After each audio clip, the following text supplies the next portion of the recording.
Hellenization and the concealment of original Egyptian deity names, a Turkish rendering hypothesis. Abstract 2. Introduction 2.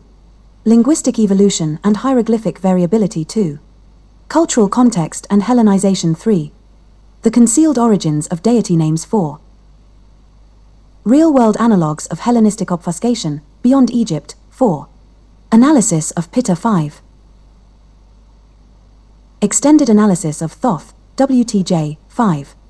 Ptah, TATENEN and speech creation 6. Methodological Note 7. Comprehensive table of deity names 8. Critique of modern pronunciations 10. Ideological considerations, expanded with examples 10. An open call to the fields of Egyptology and Linguistics 11. Abstract. This comprehensive study examines the widely accepted pronunciations of ancient Egyptian deities, demonstrating that the names as currently known Ptah, Thoth, Atum, Re, Amun, Osiris, Isis, Horus, Jeb, Nut, and others are predominantly the result of Greek transliteration and cultural reinterpretation during the Ptolemaic period. By integrating linguistic, historical, and theological evidence, the article argues that these Greek-adapted names cannot represent the authentic phonetics or semantics of early Egyptian religious practice. We further propose a testable hypothesis: certain Hellenized theonyms may conceal earlier speech titles or meaningful appellatives now obscured by Hellenization. Introduction. The Rosetta Stone and other Ptolemaic-era sources have traditionally anchored modern approaches to hieroglyphic decipherment. Yet the Greek transcriptions they preserve belong to a period of intense Hellenization, 3rd to 1st centuries BCE. Treating such late exonyms as if they reproduced Old or Middle Kingdom phonology is methodologically precarious. This article reassesses deity names with attention to diachrony, script ecology, hieroglyphic, hieratic, demotic, and Coptic, and the ideologies of Ptolemaic administration, arguing that the modern vocalizations are Greek-mediated conveniences rather than faithful survivals of early phonetics. Linguistic evolution and hieroglyphic variability. From the early dynastic period, circa 3100 BCE, through the late period, c. 700 BCE, Egyptian writing and language experienced profound phonological, morphological, and orthographic changes. Hieroglyphic signs were not static symbols. They evolved in form, usage, and phonetic interpretation over millennia. Early dynastic inscriptions often employ polyvalent signs, symbols that could represent consonantal sounds, determinatives, or semantic clusters, while later texts increasingly favored conventionalized sequences reflecting both regional and temporal norms. The emergence of demotic script around the 7th century BCE marked a significant simplification of the complex hieroglyphic system. Demotic streamlined previous orthographic practices, reduced the number of signs, and introduced a cursive script suited to administrative, literary, and religious functions. Over time, demotic further influenced Coptic, which adopted the Greek alphabet supplemented with demotic-derived signs to represent sounds not found in Greek. This demonstrates a continuous process of adaptation and hybridization in the Egyptian linguistic landscape, reflecting not only practical considerations but also socio-political and cultural interactions.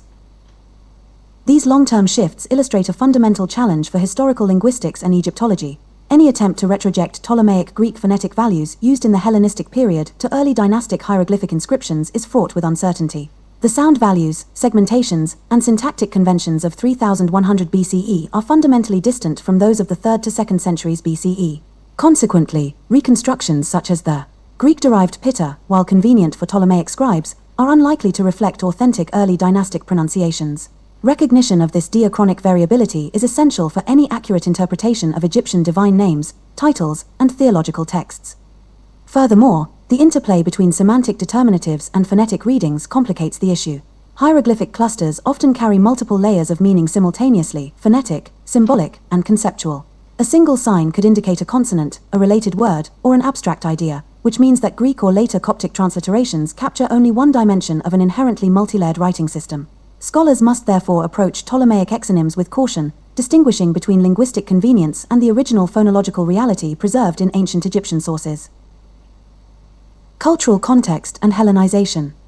The Ptolemaic dynasty, founded by Alexander the Great's generals and ruling Egypt from 305 to 30 BCE, represented a Greek administrative and cultural overlay on an ancient civilization with a millennia-old heritage. Greek elites, including scribes, priests, and administrators, operated within Hellenic institutional frameworks that emphasized Greek linguistic norms, literary conventions, and religious conceptualizations. In this context, Egyptian divine names, titles, and inscriptions were often reinterpreted or adapted to align with Greek phonotactics, creating forms that were intelligible, pronounceable, and memorizable to Greek-speaking officials and worshippers. This systematic Hellenization had profound consequences for the perception and transmission of Egyptian religious knowledge. The neat, standardized forms such as Ptah, Thoth, Osiris, and Isis do not merely represent transliterations, they are the products of deliberate adaptation. Greek scribes often compressed, altered, or reshaped the complex phonological and morphological structures of the original hieroglyphic names, prioritizing phonetic harmony and semantic alignment with Hellenic cosmology. Such transformations effectively recast indigenous deities in ways that conformed to Greek religious expectations, merging native Egyptian concepts with Hellenic theology and sometimes even creating hybrid divinities for practical and ideological purposes. Beyond phonetics, Hellenization operated ideologically. It legitimized Greek rule in the eyes of both Greek and Egyptian populations by presenting familiar gods under Greekized names and attributes, while simultaneously obscuring original theological nuances. The Ptolemaic approach to religion was not a neutral preservation of ancient Egyptian culture but a strategic tool of governance and cultural assimilation. Consequently, these Hellenized forms, though central to modern Egyptology, offer a filtered, sometimes distorted lens on the religious and linguistic realities of earlier periods. Moreover, the influence of Hellenization extends into modern scholarship. By uncritically adopting Greek-imposed exonyms as if they represented authentic ancient pronunciations, Egyptology risks perpetuating a centuries-old ideological bias. The loss of semantic depth in divine names, compounded by phonological simplification, diminishes our capacity to appreciate the original conceptual richness of Egyptian religion. Recognizing the ideological and phonetic layers introduced by Hellenization is therefore crucial for any serious reconstruction of early dynastic theology and the soundscape of the Egyptian language. The concealed origins of deity names. Many Egyptian deity names that have come down to us through Greek adaptation were likely transparent titles or functional designations in a regional language or socio-religious register that was still active at the time. These names would have conveyed precise semantic content, roles, attributes, or cosmic functions readily understood by contemporary worshippers. Yet, systematic Hellenization by Ptolemaic scribes and priestly elites obscured these meanings, transforming originally intelligible words into phonetactically convenient exonyms. The semantic cores of these divine titles were severed, leaving modern scholars with forms that are often opaque and conceptually flattened. Had Hellenization not intervened, many of these original meanings might have been recoverable today with relative ease.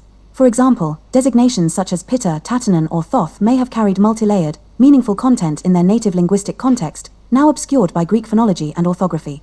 This systematic erasure not only complicated linguistic reconstruction but also disrupted theological interpretation, making the study of Egyptian cosmology reliant on forms and sounds imposed by foreign political and cultural agendas.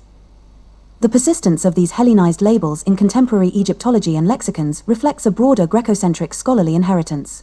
Over centuries, Greek renderings have often been canonized as if they were the primary, authentic forms, rather than what they actually are, mediated, politically and culturally shaped representations. Modern reference works continue to reproduce these forms without sufficient critique, inadvertently perpetuating the ideological footprint of Hellenization. Additionally, this phenomenon is not unique to Egypt. Similar processes of linguistic and conceptual Hellenization can be observed in Anatolia, the Aegean, North Africa, and the Levant, where Greek cultural dominance reshaped indigenous nomenclature and religious terminology. Awareness of this broader historical pattern provides a comparative framework, reinforcing the necessity of critical evaluation of Greek-adapted names before attributing them authenticity or primary phonetic value. Real-world analogues of Hellenistic obfuscation, beyond Egypt. One of the most vivid examples of Greek-induced linguistic transformation is the very name Egypt.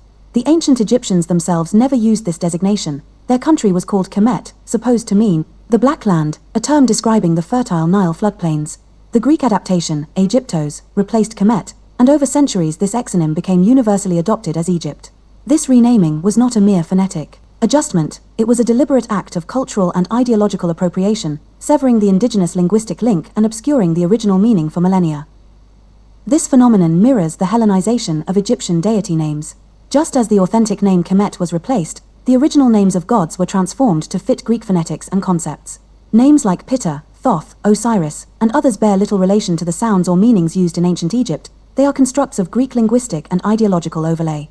The same mechanism that erased Kemet also rendered the sacred nomenclature opaque, obscuring the semantic richness embedded in the original language. The parallel between the country name and divine names illustrates a systematic pattern. Greek Hellenization did not merely translate, it recast identities, controlled narratives, and effectively erased indigenous cultural memory. Understanding this process is essential for a reassessment of Egyptology. By acknowledging the deliberate distortions imposed through Hellenization, scholars may begin to approach ancient Egyptian language and culture free from the ideological constraints that have governed the field for over 2 millennia. Across the Mediterranean, Greek mediation repeatedly altered local theonyms and ethnonyms. In Anatolia, Hittite Tarent was syncretized as Zeus, eclipsing indigenous storm god attributes. In Etruria, Tinia was equated with Jupiter, erasing ritual divergences. Aegean Potnia was distributed across Demeter-Artemis profiles. In Phoenicia and Carthage, Baal Ammon and Astarte were presented as Cronus and Aphrodite, distorting cultic semantics. Such patterns illustrate a durable Greco-Roman practice of terminological assimilation that complicates modern recovery of pre-Hellenic religious concepts. Analysis of Ptah. The commonly accepted form Ptah should not be regarded as a faithful preservation of the early dynastic Egyptian divine name. The hieroglyphic cluster traditionally transcribed as PT is highly flexible. It allows multiple segmentations and historical sound values, none of which uniquely corresponds to the Greek rendering Ptah. In the Memphite theological texts, this deity is described as creating the universe through the heart and the tongue, a doctrine of creation by speech. The neatly Hellenized form Ptah appears less as a genuine Egyptian phonetic retention and more as a product of Ptolemaic linguistic adaptation, carefully shaped to fit Greek phonotactic patterns. In other words, what we call Ptah today likely reflects a Greek-imposed exonym rather than the deity's original Egyptian name. Extended analysis of Thoth, WTJ. Conventional derivation takes Greek thth from Egyptian WTJ, Jehuti, often glossed he of the ibis, W ibis plus masculine tj. This pathway presumes Greek smoothing of the affricate d and the laryngeal h, collapsing a complex Egyptian cluster into a two-syllable Greek shape. Importantly, the god's remit, speech, writing, reckoning, authoritative utterance is foregrounded in Egyptian sources and underlies the well-known Hermes Thoth syncretism. This article advances a strong, falsifiable hypothesis. The Hellenized shell Thoth may preserve only a shadow of an older speech title, now opaque, whose semantic core is to say said. In a broad Afro-Eurasian aerial perspective, productive TD roots denote utterance. Typologically, Turkic dedi to say, past, dedi, offers an illuminating echo. We do not posit genetic relationship. Rather, we propose that a speech act epithet, the one who says the said one, could have been Hellenized into thth, thereby matching the god's canonical portfolio, Lord of the Word, Scribe of the Gods. Theologically, this corresponds to the creation by utterance motif later recorded in Genesis 1, and God said, and John 1, in the beginning was the Word, but which is attested in Egypt at least 2,000 years prior. Ptah, TATENEN, and speech creation. Mainstream philology reads TATENEN as the risen land, a respectable analysis based on Ptah earth and TNN to rise. Yet the initial Ptah T sequence invites an alternative heuristic pars when approached through the same speech lens, especially given Memphis doctrine that Ptah brings forth the cosmos by speaking. We therefore suggest that the later tag Ptah TATENEN may overlay an earlier speech title in which a Ptah T, that is, did I say said element was progressively obscured by Greek mediation. The corpus of deity names now circulated worldwide in their Hellenized, opaque forms may, in fact, preserve Turkic titles that once carried clear and operational meanings. We contend that a concerted Hellenizing filter, not merely phonetic adaptation but an ideological program of cultural overwriting, stripped those titles of their semantic transparency and replaced them with Greek-looking exonyms. The result is a global scholarly habit of treating these Greek shells as if they were neutral scientific transcriptions, when in reality they encode a prior act of conceptual erasure. Under this framework, cases like Thoth are not incidental. If the god's canonical domain is the authoritative word, speech, writing, reckoning, then a title grounded in the act of utterance, cf. Turkish dedi said, is a principled, semantically coherent reconstruction. Likewise, the composite tag Ptah TATENEN is plausibly rereadable if its Ptah T element is approached as an utterance-marking morpheme, aligning with Memphis doctrine of creation by speech. On this reading, key theonyms are not arbitrary strings but speech titles that later Greek mediation rendered unrecognizable. We further argue that Western academic traditions have too often ratified this Hellenizing program as a scholarly gift, thereby foreclosing alternative lines of inquiry. The barrier to recovery today is not a lack of data alone, but an entrenched Grecocentric ideological filter that normalizes Hellenized forms and marginalizes competing reconstructions. Releasing the field from that filter restores the possibility that many so-called Egyptian divine names were once intelligible Turkic appellatives, whose meanings we can begin to approach once the Hellenistic veneer is stripped away. The extended titulary Ptah, TATENEN offers profound insight when analyzed through a broad linguistic and semantic lens. Variants of the second component, including tanen, tenen, tanenu, and tanu, reveal a flexibility in reading that has been largely obscured by Greek. Hellenization. Considering Ptah's role as the deity of speech, who creates the universe and all existence through utterance, one can recognize parallels with the Turkish root demek, to say. Furthermore, Turkish vocabulary provides additional semantic resonance. Genesh/genishi, sun, light, and konush, to speak, carry interconnected notions. In this framework, when a person konushur, it is as if they radiate light, dispelling darkness, echoing the cosmological creation act. Viewed in this light, the reading Ptah TATENEN can be interpreted as the deity's creative speech coinciding with the dawn of the sun, the emergence of existence through verbal articulation. The Greek-rendered Ptah conceals these layers of meaning, yet the original titulary, considered from a Turkish linguistic perspective, conveys the imperative, bid'er, which reads as and spoke it, reflecting not only the act of speech but also the illumination and manifestation of life. Additionally, the suffix en may echo the Old Turkish plural or durational marker, implying through the days or, more expansively, through the ages, thereby linking divine utterance to both temporal and cosmic continuity. In sum, the seemingly opaque and enigmatic name Ptah TATENEN can be understood, through this linguistic lens, as expressing the profound idea, speak that which comes from eternity to eternity, encapsulating creation, light, and the manifestation of existence through sacred speech. Methodological Note. The proposals outlined above intentionally depart from mainstream Egyptological conventions, which typically favor readings such as Jehuti, WTJ, he of the ibis, and TATENEN, risen land. Rather than asserting definitive conclusions, these interpretations are framed as explicitly testable hypotheses, designed to stimulate rigorous inquiry across multiple disciplinary vectors, including historical phonology, comparative linguistics, and textual philology. A central methodological principle underpinning this approach is the recognition of diachronic linguistic variability and scriptural mediation. Egyptian hieroglyphic, hieratic, and demotic texts span millennia, with orthographic conventions and phonetic realizations shifting significantly over time. This necessitates caution when projecting Hellenistic Greek readings backward onto early dynastic inscriptions. By systematically comparing internal Egyptian patterns, particularly those privileging speech, utterance, and the performative aspects of divine epithets, researchers can begin to reconstruct a more authentic phonological and semantic landscape, one that may resonate with regional linguistic substrates, including early Turkic forms.